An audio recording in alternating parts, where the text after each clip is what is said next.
더불어민주당 김병기 신임 원내대표가 취임 뒤 처음으로 주재한 공식 회의에서 추경과 민생개혁 법안의 조속한 처리 등을 약속하며 민생 회복에 방점을 찍는 행보를 보였습니다.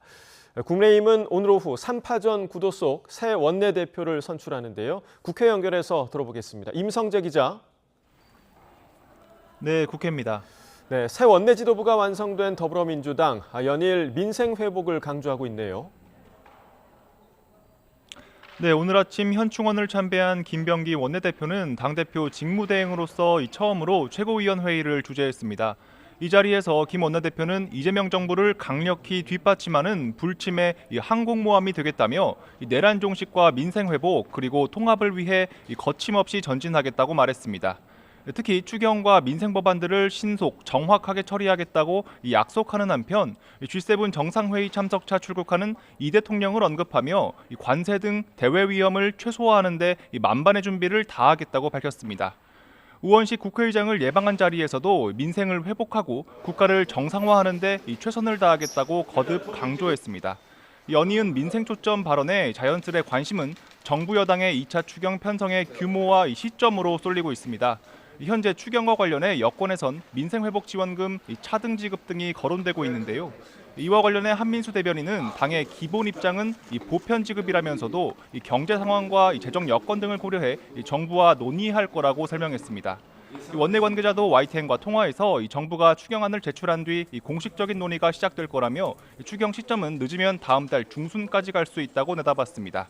민주당 원내지도부는 또 상법 개정안 등 법안 처리와 야당이 방탄입법이라고 비판하는 형소법, 선거법 개정안 등 처리 시점도 고심 중인데요. 일단 국민의힘 새 원내지도부의 윤곽이 드러나면 본격적인 대야 협상에 나설 것으로 예상됩니다. 아울러 새 당대표를 뽑기 위한 전당대회 준비 절차에도 속도를 낼 것으로 보이는데 당내에선 다음 달 말에서 8월 초 개최 가능성이 언급됩니다. 네, 또 국민의힘 원내대표 선출 일정과 당내 분위기 어떤지 전해주시죠.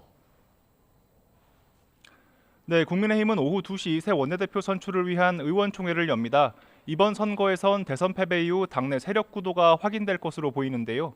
최대 관심은 TK 출신인 송원석 의원과 PK 출신인 이현승 의원 그리고 수도권 친한계로 분류되는 김상원 의원의 표가 어떻게 갈라질지입니다.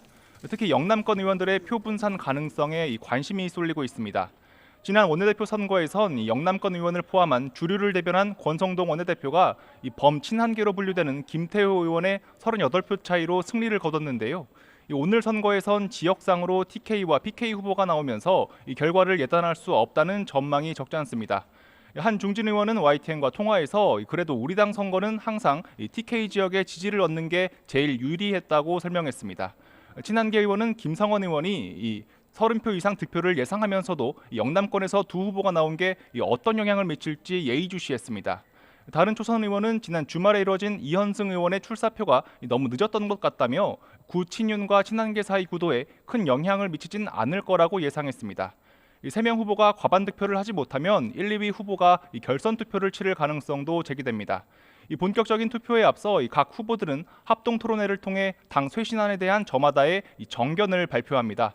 이와 관련해 조금 전 김용태 비대위원장은 자신이 제시한 5대 개혁안에 대한 당원 여론조사를 실시해 준다면 결과와 상관없이 사퇴하겠다고 각 후보에게 제안했습니다.